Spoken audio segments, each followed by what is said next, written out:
বিজয়ের দীর্ঘদিনেও স্বীকৃতি মেলেনি এক অকুতোভয় নারী মহান মুক্তিযুদ্ধে শহীদ পিরোজপুরের ভাগীরথী সাহার।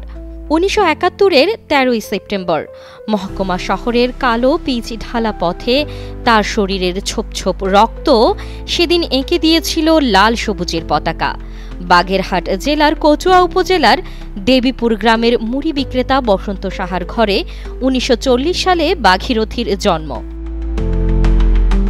১৯৭১ সালে স্বাধীনতার আনুষ্ঠানিক ঘোষণা দেওয়ার পর পিরোজপুর সহ সারা দেশে শুরু হয় মুক্তিযুদ্ধ।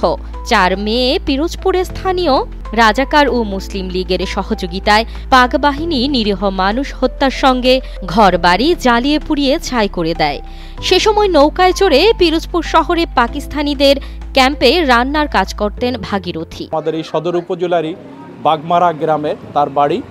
ওখান থেকে সে প্রতিদিন খেয়ান মানে টাবুইরা নৌকা বলে আমাদের এখানে, তখন কারো ছোট ছোট নৌকা চলতো, সেই নৌকায় করে সে প্রতিদিন শহরে আসতো, আইসা এখানে ওখানে কাজ করতো, কাজ করে যে ২-১ পয়সা পাইতো সেই পয়সা থেকে চাল আটা এই কিনে নিয়ে আবার সে সন্ধ্যায় বাড়ি ফিরতো। সেই সময় ৭১ সালে ওই পাক সেনাদের একটা লোলুপ দৃষ্টি তার উপরে পড়েছিল, যার কারণে তারা যেভাবে হোক তাকে ছলে বলে কৌশলে সেই তাদের ক্যাম্পে, যেটা এখন আমাদের ডিসি সাহেবের বাংলো, ওখানে ছিল পাক হানাদারদের ক্যাম্প, তো সেই ক্যাম্পে তাকে ধরে নিয়ে যায়।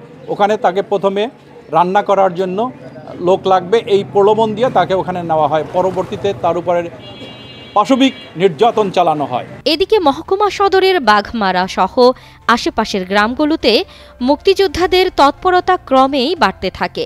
১৩ই আগস্ট সরোয়ার হোসেনের নেতৃত্বে ১৭ জন মুক্তিযোদ্ধা এক পাইজুস খোলা গ্রামে অবস্থান নেয়। এরপর তারা শহর থেকে পাক বাহিনীর গতিবিধির খবর সংগ্রহের জন্য ভাগীরথীকে নিয়োজিত করে। আমি এর প্রতিশোধ নেব না, কীভাবে প্রতিশোধ নেব, তাদেরকে প্রলোভন দিয়ে। তো ইতিমধ্যেই আমাদের এই অঞ্চলে মুক্তিযোদ্ধাদের সাথে সেও যোগাযোগ করে এবং তাদেরকে বলে আমি যেভাবে পারি আর্মিদেরকে এই এলাকায় নিয়ে আসব, তোমরা সেইভাবে। মুক্তিযোদ্ধাদের সাথে এবং পাক সেনাদের সাথে একবার গোলাগুলিও হয়, ওখানে বেশ ২-৩ জন পাক সেনা মারা যায় বলে আমরা শুনেছি। এক পর্যায়ে সেনাবাহিনীর ক্যাম্পের তারা যেভাবে হোক এই জিনিসটা তারা জানতে পারে যে ভাগীরথী তাদের মানে গোপন তথ্য বিভিন্ন জায়গায় ফাঁস করে দেয়। এরপরে ভাগীরথীর উপর অকথ্য নির্যাতন চালানো হয়।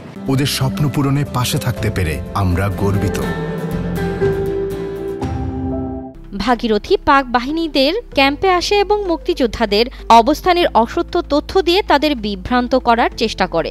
তবে একসময় ক্যাপ্টেন এজাজ ভাগীরথীর সত্যতা জেনে যায়।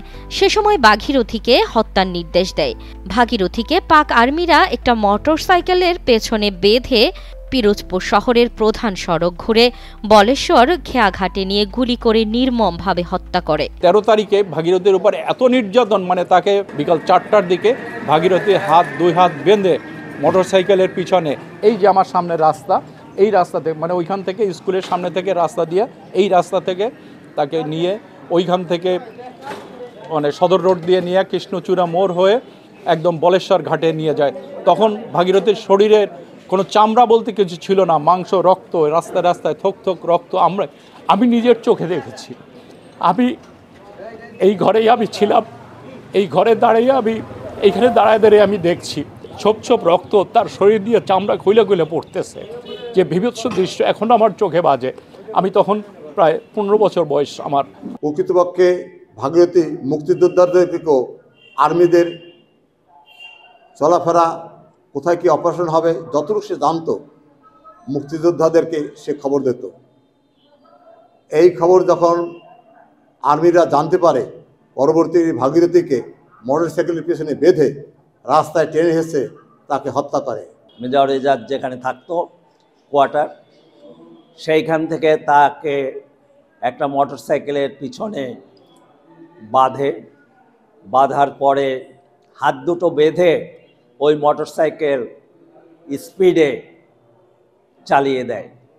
ওখান থেকে সরকারি স্কুলের মাঠ ঘুরে বসন্তবল হয়ে এমপির মোড় হয়ে মহিলা কলেজের সামনে থেকে তৎকালীন সদর রাস্তা ধরে কৃষ্ণচূড়া মোড়ে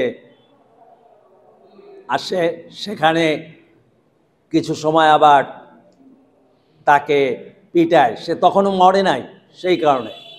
তারপরে সেখান থেকে ওই বদ্ধভূমি নদীর ঘাটে নিয়ে গুলি করে হত্যা করে চূড়ান্তভাবে, এবং তারপর নদীতে তার ডেড বডিটা ফেলে দেয়। সাগর তীরের জেলা পিরোজপুরের খরস্রোতা বলেশ্বরের উত্তাল ঢেউ আর তীব্র স্রোতে ভাগীরথীর নিষ্প্রাণ দেহটি ভেসে যায় সাগরে।